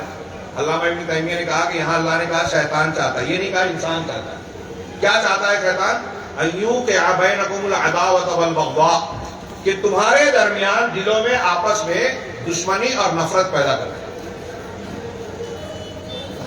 گناہ بہت سے ہیں، کچھ گناہ ایسے ہیں جس میں انسان کو مزہ آتا ہے، لذت محسوس ہوتا ہے، آج ہی صحیح۔ کچھ گناہ ایسے ہوتے ہیں جس میں لذت نہیں ہوتی، وہ گناہ ہے انسان بھی اسے پسند نہیں کرتا۔ شراب، زنا، جوا، یہ موبائل پر بیٹھ کر گندی تصویریں دیکھنا، جو اس کا عادی ہوتا ہے اس کو لت لگ جاتی ہے، مزہ آتا ہے، اس میں تو مزہ آتا ہے اس گناہ میں۔ لیکن لڑائی جھگڑا، کوئی کتنا بھی لڑنے والا انسان ہو، نیچرلی فطری طور پر کوئی بھی انسان لڑائی جھگڑے کو پسند نہیں کرتا۔ یہی وجہ ہے کہ لڑائی جھگڑا بہت زیادہ دنوں تک نہیں چلتا، کشیدگی ہوتی ہے پھر امن ہو جاتا ہے، اس کے بغیر زندگی کی گاڑی بھی نہیں چل سکتی، اور بھی اسباب ہے۔ تو اللہ تبارک و تعالیٰ فرما رہا ہے کہ تو انسان نہیں، شیطان چاہتا ہے۔ کیا چاہتا ہے؟ کہ تمہارے دلوں میں بغض و عناد اور نفرت پیدا کرے۔ کیسے؟ فی الخمر والمیسر، شراب اور جوئے میں، یعنی شراب اور جوئے کی لت آپ کو لگائے، اس عادت میں ڈالے، اور اس کے ذریعے سے آپ کے درمیان جھگڑا لگائے، نفرت پیدا کرے، مسلمان کو مسلمان کے خلاف کھڑا کرے۔ کئی پوائنٹ ہے غور کرنے کی بات۔ شیطان جھگڑا اور نفرت ڈالنا چاہتا ہے، اور کس چیز سے؟ شراب۔ اس کا مطلب یہ ہوا کہ اگر ایک بندہ، مسلمان بندہ شراب پینے لگا، جوا کھیلنے لگا، تو شیطان، یہ بہت بڑا گناہ ہے، لیکن شیطان کے لیے یہ بس نہیں ہے، کافی نہیں ہے، اس پر بس نہیں کرتا، اس کو اس میں مزہ نہیں آتا، ہم کو مزہ آ رہا ہے۔ شیطان اس گناہ کو ذریعہ بنا کر اس سے بڑا گناہ، یعنی مطلب یہ کہ شراب پینے سے بڑا گناہ ہے کہ مسلمان سے نفرت کرے، عداوت رکھے۔ شیطان کو پسند ہے شراب اور جوئے سے کہ کو ذریعہ بنا کر اس گناہ میں ڈالتا ہے کہ مسلمان سے آپ نفرت کریں، تمہارے درمیان نفرت اور عداوت ڈال دے، اور پھر کیا کرے شراب اور جوئے کے ذریعے؟ کہ تم کو اللہ کے ذکر سے روک دے اور نماز سے روک دے۔ ہاں، ٹی وی پہ دیکھ رہے ہیں، موبائل میں لگے ہیں، دوستوں کی محفل میں بیٹھے ہیں، اذان ہو رہی ہے، نماز ہو گئی، ہاں پڑھ لیں گے، پھر دیکھتے ہیں ہاں کوئی بات نہیں، چھوٹ گیا کوئی بات نہیں، اللہ کا فضل رہی۔ یہ شیطان کا طریقہ ہے، بہکاوا ہے کہ دھیرے دھیرے نیچے اتارتا ہے اور چھوٹے گناہ سے بڑے گناہ کی طرف لے جاتا ہے۔ شراب اور جوئے سے اختلاف کی، یہاں میں بتانا یہ چاہ رہا ہوں کہ آپس کی دشمنی، عناد اور بغض، یہ شراب اور جوئے سے بڑا گناہ ہے، اور یہ اللہ کو ناپسند ہے، شیطان کو پسند ہے۔ تو جب ہم نفرت کرتے ہیں کسی مسلمان سے تو شیطان کو خوش کر رہے ہیں، اللہ کو ناراض کر رہے ہیں۔ کوئی مومن بندہ، ایمان والا، آخرت پر، جنت اور جہنم پر یقین رکھنے والا، کیا یہ پسند کرے گا کہ اللہ ناراض ہو اور میرے ذریعے سے شیطان خوش ہو؟ حضرت جابر کی روایت ہے، اسی آیت کی تفسیر میں شیطان کی پسندیدگی والی بات بیان کر رہا ہوں۔ حضرت جابر کی روایت ہے، حضرت جابر کہتے ہیں کہ اللہ کے رسول نے فرمایا کہ ابلیس یضع عرشہ علی الماء، کہ ابلیس اپنا عرش پانی پر رکھتا ہے۔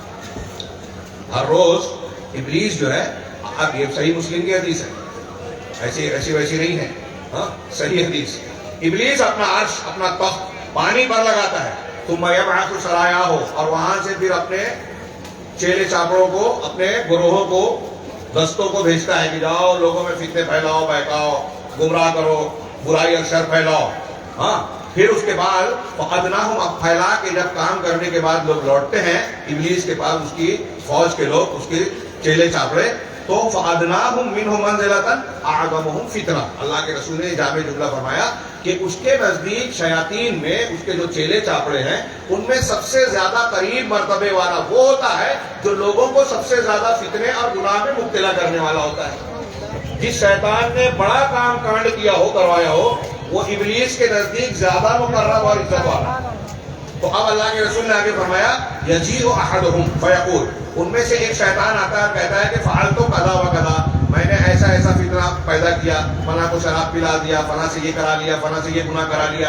تو فیقول، وہ کہتا ہے ما صنعت شیئا، تم نے کوئی خاص کام نہیں کیا، کوئی تیر نہیں مارا.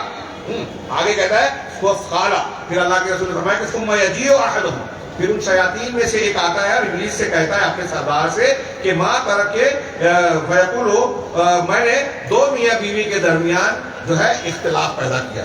ہاں ما ترک، اور اس کو اس وقت تک نہیں چھوڑا یہاں تک کہ فرقت بینہ و بین امرأتہ، اس کے اور اس کی بیوی کے درمیان میں نے جدائی کروا دی، طلاق اور خلا کروا دیا.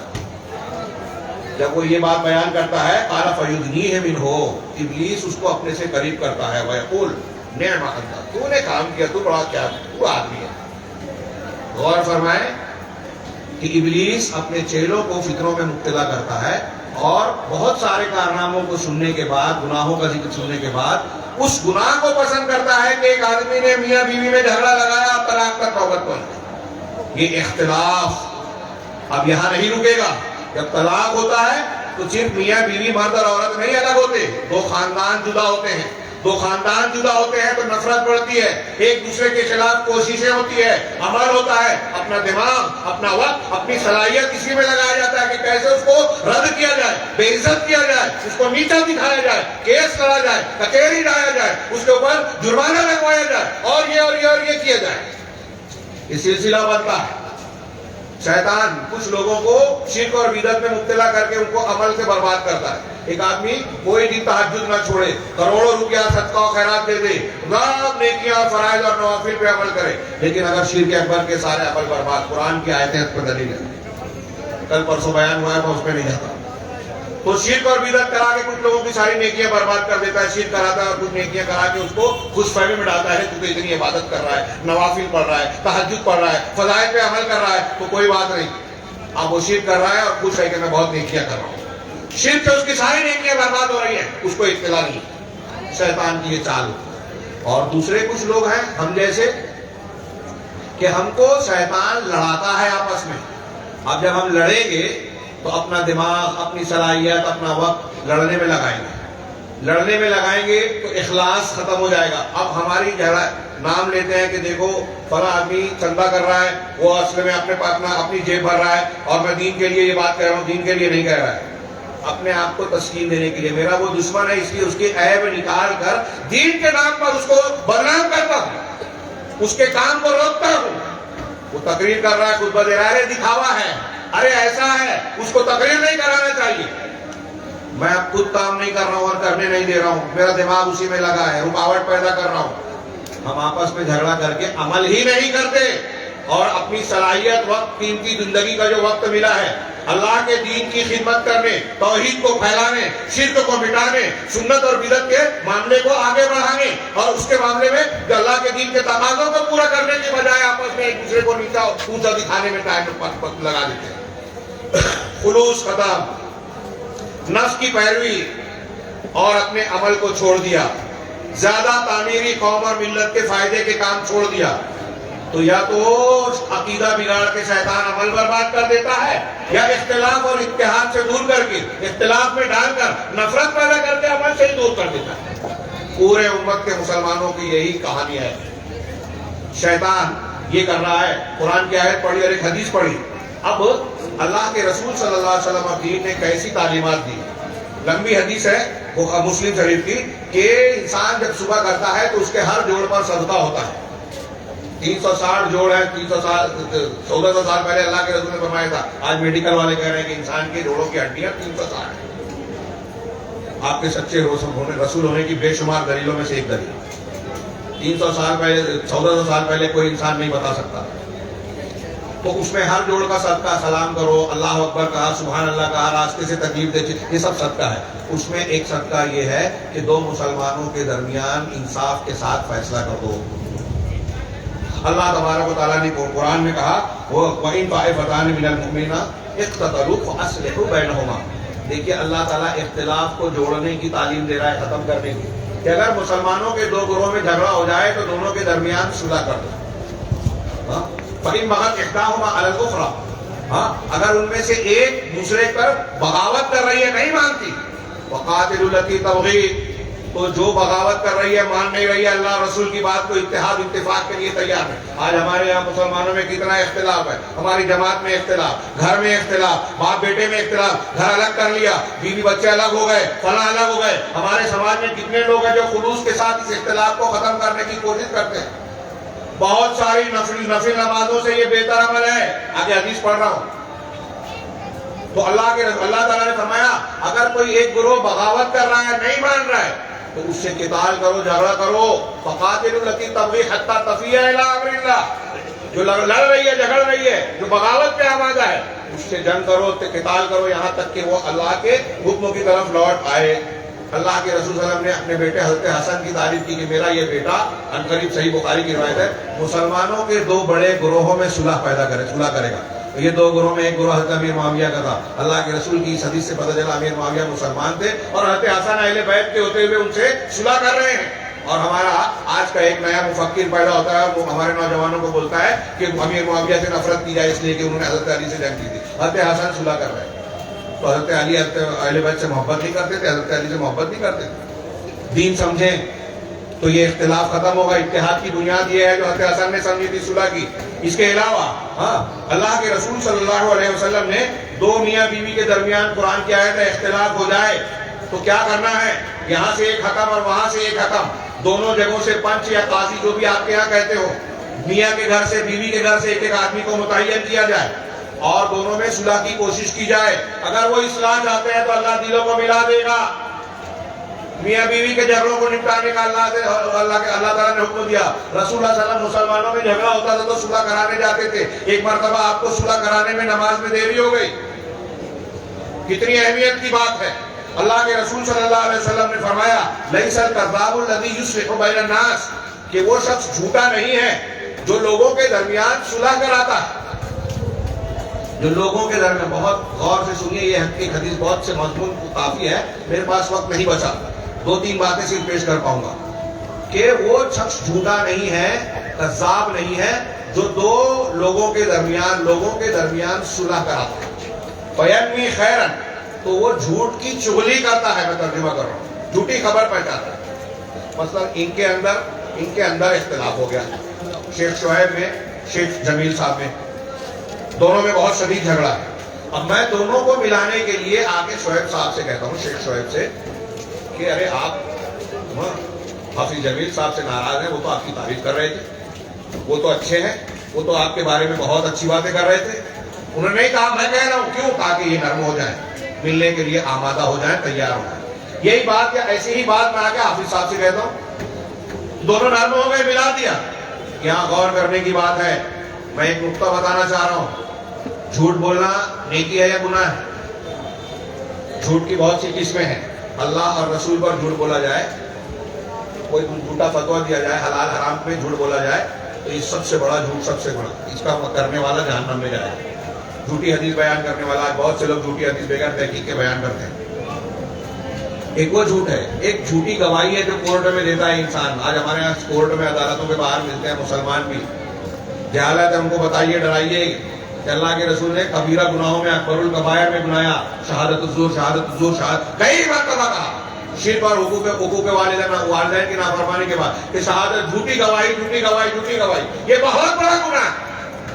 پھر ایک عام جھوٹ جس میں دھوکہ دیا، جھوٹ کی ایسی بہت سی قسمیں اور اکثر گناہ ہی ہے۔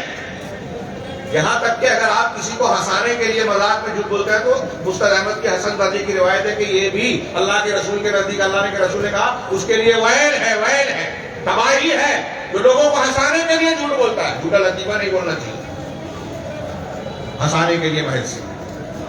تو یہ سب جھوٹ کی قسمیں حرام ہیں، لیکن اب جھوٹ حرام ہے، لیکن اللہ کے رسول اس حدیث میں، اور اس معنی کی اور بھی حدیث ہے کہ 3 جگہ جھوٹ مستحسن ہے۔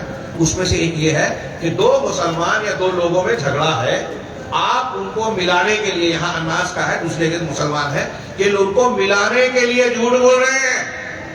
تو ایک اصول یہاں اور نکلا جو بہت ساری قرآن کے آیت، تو بہت سارے عوام علماء بھی سمجھنے کو تیار نہیں۔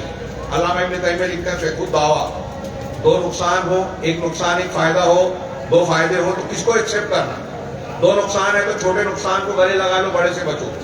آپ کے پاس کسی کی امانت ہے 1 لاکھ روپیہ کسی کو پہنچانے جا، ایک آدمی نے آپ کے گردن پر بندوق رکھ دی کہ آپ پیسہ دے دے ورنہ گولی مار دوں گا، تو آپ بولیں گے نہیں امانت میں خیانت نہیں کر سکتا، یہ بولیں گے کہ جان بچائیں گے۔ امانت میں خیانت بھی غلط، امانت دے دینا غلط، جان بچانا، جان کو گنوانا بھی غلط۔ بڑا نقصان کیا ہے؟ جان دینا، تو جان بچائیں گے وہ پیسہ دے دیں گے۔ یہاں اصول بھی نکل رہا ہے، جھوٹ بولنا غلط ہے لیکن ایسا جھوٹ جو دو جھگڑا کرنے والوں کو ملائے۔ اللہ کے رسول صلی اللہ علیہ وسلم فرما رہے ہیں کہ وہ جھوٹ نہیں ہے، ایسا جھوٹ بولنے والا جھوٹا نہیں ہے۔ ہاں وہ شخص جو ہے وہ خیر کہتا ہے، خیر کا کام کر رہا ہے، نیکی کر رہا ہے۔ اللہ کے رسول صلی اللہ علیہ وسلم فرما رہے ہیں کہ دو مسلمانوں کو، دو لوگوں کو، جھگڑے والوں کو ملانے کے لیے جھوٹ بولنا نیکی ہے، اور ہم دو میں جھگڑا لگانے کے لیے جھوٹ بولتے ہیں۔ ہماری مائیں بہنیں بھی غور سے سنیں، عورتوں میں یہ بہت چلتا ہے، اس کے خلاف نفرت پیدا کی جائے، اس کے درمیان جھگڑا لگایا جائے، طلاق کیا جائے فلاں کے درمیان۔ یہ چھوٹا موٹا گناہ نہیں ہے، آپ دوسرے کا گھر بگاڑو گے، اختلاف کو بڑھاوا دو گے، آپ بھی چین سے نہیں رہ سکتے۔ لکھ لیجیے آپ کے گھر میں یہی کچھ ہوگا۔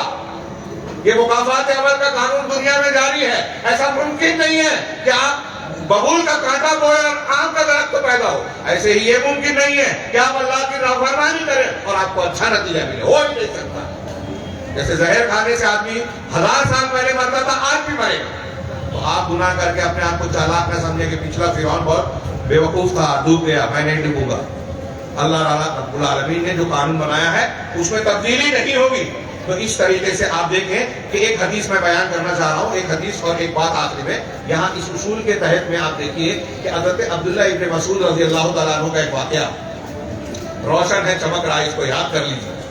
ہاں حضرت عبداللہ ابن مسعود رضی اللہ تعالیٰ عنہ کہا کرتے، اس بات پر اڑے رہتے تھے کہ حج کے درمیان جو حاجی ہے وہ چاہے مکہ مدینہ کا رہنا والا کیوں نہ ہو، مینا میں جب قیام کرے گا حاجی تو جو ظہر عصر کی نماز پڑھے گا وہ قصر کرے گا، 4 رکعت والی 2 رکعت پڑھے گا، دونوں ایک ساتھ پڑھے گا۔ یہ حضرت عبداللہ ابن مسعود کہتے تھے کہ یہ اللہ کے رسول صلی اللہ علیہ وسلم کی تعلیم ہے، سنت۔ حضرت عثمان غنی رضی اللہ عنہ تیسرے خلیفہ اپنے دور میں وہ نماز وہی پڑھاتے تھے، خلیفہ تھے، تو انہوں نے کہا کہ نہیں، میں ایسا مانتا ہوں کہ میں مکہ کا رہنے والا ہوں اور مقامی آدمی کو مینا میں بھی نماز پوری کرنی چاہیے۔ حضرت عثمان غنی کا یہ موقف تھا، کافی دیر بحث ہوئی دونوں میں۔ اس کے بعد جماعت کا وقت ہوا، اقامت کہی گئی، حضرت عثمان غنی رضی اللہ تعالیٰ عنہ نے امامت کی اور نماز پڑھائی۔ حضرت عبداللہ ابن مسعود رضی اللہ تعالیٰ عنہ نے ان کے پیچھے نماز پڑھی اور 4 رکعت پڑھی۔ اچھے ہمارے ہاں دوسروں کو چھوڑیے، اہل حدیث بھی سمجھتے نہیں ہیں یہ جو بات اس حدیث میں ابن مسعود سمجھا رہے ہیں، کر رہے ہیں، بہت کھل کے کہہ رہا ہوں۔ یہ سمجھ لے تو ہمارے ہاں ترجیحی پہلو کس کو دی جائے، کسی ایک چھوٹی چیز کو چھوڑ کے بڑا فائدہ حاصل کیا جائے، چھوٹی بات جو ہماری رائے ہے وہ پیچھے ہو جائے، لیکن جماعت کو اختلاف سے بچایا جائے، یہ ہمارے ہاں ہے ہی نہیں۔ حضرت ابن مسعود نے ان کے پیچھے 4 رکعت نماز پڑھی، سلام پھیرا گیا۔ کچھ لوگوں نے آگے کہا کہ ابن مسعود آپ تو کہتے تھے کہ 2 رکعت پڑھنی چاہیے، آپ نے 4 کیسے پڑھ لی؟ میں بھی یہی کہتا ہوں کہ یہ سنت 2 ہی رکعت ہے، آپ کیوں 4 پڑھی؟ تو انہوں نے کہا الاختلاف شر، الخلاف شر، کہ اختلاف اور مخالفت یہ شر ہے، برائی ہے۔ سنت رسول کو میں نے 4 پڑھ لی ٹھیک ہے، لیکن اگر میں 2 کے چکر میں امیر المومنین کی مخالفت کرتا تو اختلاف ہوتا، مسلمانوں کی جماعت میں انتشار ہوتا، یہ بڑا نقصان ہے۔ یہ آج ہم میں سے کوئی سمجھنے کو تیار نہیں ہے۔ کسی کی کسی مسئلے میں ایک رائے ہو گئی، مسجد میں کوئی بات ہو گئی کہ ایسا ہونا چاہیے، مدرسے میں ویسا ہونا چاہیے، جماعت میں فلاں کام ہونا چاہیے، ہماری بات سنی نہیں گئی تو ہم جماعت سے الگ، تنقیدیں شروع، سوشل میڈیا کا استعمال شروع۔ دین سے بہت دور ہیں، قرآن حدیث کو ماننے کے لیے تیار نہیں ہے۔ اس معاملے میں میں ایسا سمجھتا ہوں کہ اہل حدیث نہیں، کون سی سطح ہے جہاں ہمارے یہاں جھگڑے اختلاف نہیں۔ جب آپ قرآن حدیث کی تعلیمات کو ماننے لگیں گے تو پکے اہل حدیث بنیں گے، قرآن حدیث کو ماننے والے، عمل کرنے والے۔ بہرحال آگے میں ایک بات اور بیان کر رہا ہوں، ایک روایت کہ حضرت ابو درداء رضی اللہ تعالیٰ عنہ کہتے ہیں کہ اللہ کے رسول صلی اللہ علیہ وسلم فرمایا الا اخبرکم بافضل من درجۃ الصلاۃ والصیام والصدقہ۔ ابھی جو میں نے اشارہ کیا تھا کچھ دیر پہلے کہ اللہ کے رسول صلی اللہ علیہ وسلم، سنن میں روایت ہے صحیح درجے کی، کیا میں تم کو نماز، روزے اور صدقے سے زیادہ درجے والی اونچے درجے والا کا عمل نہ بتاؤں؟ تو لوگوں نے کہا قالوا بلا، ہاں کیوں نہیں، یہ نفل عبادتوں کی بات ہے۔ آج ہمارے یہاں نوافل پہ بہت زور ہے، ہمارے وہ بھائی غور کریں، آپ بھی اور ہم بھی غور کریں۔ اچھی بات ہے نوافل کی کا اہتمام کرنا فرائض کے ساتھ، لیکن یہ اس سے زیادہ افضل چیز اللہ کے رسول نے بتائی جو ہم ماننے جاننے کو تیار نہیں، کہ آپ نفل و روزہ رکھیں، نفل نماز پڑھیں، صدقہ و خیرات کریں۔ اس سے زیادہ بڑا عمل، نیکی اور اونچے درجے والا عمل کیا ہے؟ اللہ کے رسول نے فرمایا صلی اللہ علیہ وسلم، اصلاح ذات البین، آپس کے اختلافات کی اصلاح کرنا۔ مسلمانوں میں بگاڑ ہے، اس فساد کو دور کرنا، اصلاح ذات البین۔ فإن فساد ذات البین ہی الحالقہ، اس لیے کہ آپس میں فساد ڈالنا، پھوٹ ڈالنا، اختلاف پیدا کرنا، یہ حالقہ ہے، حلق کر دینے والا ہے، جس کو ہم بولیں گے مونڈ دینے والا ہے، مونڈ دینے والا۔ بالوں کو کاٹا جائے، صاف کیا جائے تو بال کا مونڈنا بولتے ہیں کہ یہ مونڈ دینے والی ہے۔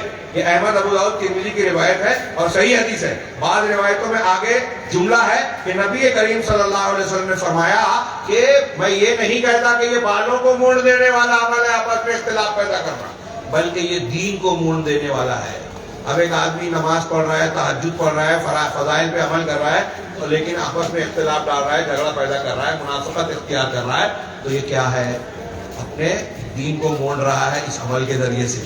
اتنی اہمیت شیطان کا پسندیدہ اختلاف، اتحاد کا خاتمہ، آپس کی نفرت، اور اللہ کو پسند اور حکم ہے کہ اتحاد اختیار کیا جائے۔ مسلمانوں کی جماعت کو غلبہ، قوت اور طاقت اور اللہ کی مدد اور نصرت حاصل ہونے کا سب سے بنیادی نسخہ یہ ہے کہ آپ اور ہم اتحاد قائم کریں۔ اسی لیے اللہ کے رسول صلی اللہ علیہ وسلم کا یہ بھی فرمان ہے، طبرانی وغیرہ کی روایت ہے، جس کو شیخ البانی نے صحیح کہا، افضل الصدقۃ اصلاح ذات البین، کہ مسلمانوں کے درمیان صدقہ اور خیرات کر دینا سب سے زیادہ افضل صدقہ ہے کہ آپس کے جھگڑے کی اصلاح کی جائے۔ آپس دو مسلمانوں میں جھگڑا ہو، صلح کرائی جائے، میاں بیوی میں جھگڑا ہو، صلح کرائی جائے، بھائی بھائی میں جھگڑا ہو، صلح کرائی جائے، مسلمانوں کے دو گروہوں میں جھگڑا ہو جائے، ایک جماعت کے دو مسجد والوں میں جھگڑا ہو جائے، رشتیوں میں جھگڑا ہو جائے، مولوی صاحب میں اور فلاں میں جھگڑا ہو جائے، صلح کروائیے، ایسے لوگوں کو بنائیے، ایسی کمیٹی تعمیر کیجیے۔ یہ آپ کو اور ہم کو نجات دلانے کے لیے، اللہ کے قریب کرنے کے لیے بہت ضروری ہے۔ اصلاح کیجیے، فیصلہ مت کیجیے، اپنا محاسبہ کیجیے، دوسروں کا حساب نہیں کیجیے، اس سے اختلاف بڑھے گا۔ ایک حدیث اللہ کے رسول نے فرمایا، آپ نے سب سنی ہے، کہ ایک کوئی مومن مرد اپنی مومنہ عورت سے جو ہے نفرت نہ کرے، ان طرح منہا خلقا، اگر اس کی کوئی ایک عادت کو ناپسند کرتا ہے تو دوسری عادت کو پسند کرے گا۔ اگر ایک بات کسی علامہ، ایک منٹ باقی ہے، یہ حدیث پوری کر لوں۔ علامہ عبد الرحمن بن ناصر السعدی، مفسر قرآن، سعودی عرب کے تھے، بہت بڑے عالم، انہوں نے کہا اس حدیث کے، اللہ کے رسول نے اس چھوٹی سی حدیث میں اتحاد اور محبت کا نسخہ بتایا۔ سب سے پہلی بات تو یہ کہ ہر انسان میں عیب ہوگا، خامی ہوگی، مرد ہو یا عورت، کوئی آپ کو 100% خوبیوں والا فرشتہ نہیں ملے گا، وہ مولوی ہو، عالم ہو، وہ بھی خامیاں رہے گی، ہم کو خامیوں کے ساتھ قبول کرنا ہے۔ ایک بات، اگر وہ ہے اصلاح کرنے والی چیز تو اصلاح کی کوشش کی جائے گی، لیکن کسی خامی کی وجہ سے نفرت کرے، چھوڑ دے، تو کوئی ہمارا ساتھی نہیں رہے گا، کسی شوہر کی بیوی نہیں رہے گی، کسی بیوی کا کوئی شوہر نہیں رہے گا۔ تو ایک بات یہ کہ خامیاں رہے گی۔ دوسری چیز یہ کہ محبت پیدا کرنے کا نسخہ کیا ہے کہ خامی کو چھوڑ کر خوبی پر نظر رکھیں تو محبت بڑھے گی۔ لیکن ہم نے ترتیب بدل دی، ہم خوبی کو چھوڑ کر خامی پر نظر رکھتے ہیں تو نفرت پیدا ہوتی ہے اور نفرت بڑھتی جاتی ہے اور اتنی بڑھ جاتی ہے کہ پھر اتحاد کی کوششیں ناکام ہو جاتی ہیں۔ اللہ کے نبی صلی اللہ علیہ وسلم نے ہر سطح پر مسلمانوں کو اتحاد و اتفاق کی تعلیم دی ہے۔ مسلکی اختلاف ہو، دینی اختلاف ہو، آپس کے گھریلو اختلاف ہو، بھائی کے ہوں، آپس کی جماعت کے ہوں، ایک ہی منہج کے ماننے والوں کے، ہر اختلاف کا سلوشن قرآن و حدیث نے بتایا ہے۔ اگر ہم تیار ہیں قرآن و حدیث کو ماننے کے لیے تو اختلاف کا حل ہوگا۔ اگر ہمارے اندر سچا ایمان ہے، توحید ہے، اللہ کے سامنے جھکنے کا گن جانتے ہیں تو اتحاد ہو سکتا ہے۔ لیکن اگر نہیں ہو رہا ہے تو سمجھ سمجھ لیجیے کہ ہماری توحید اچھی ہے، ہمارا ایمان کمزور ہے، ہم اللہ اور اس کے رسول کی بات کو ماننے کے لیے تیار نہیں ہیں، اپنے آپ کو دنیا کا ذہین بتائیں، بڑی تقریریں کریں، فلسفے جھاڑیں، دوسروں کی کمزوریاں اور کمیاں ڈھونڈ لے ہوئے، لیکن اگر ہم اختلاف کر رہے ہیں تو ہمارے اندر کمی ضرور ہے۔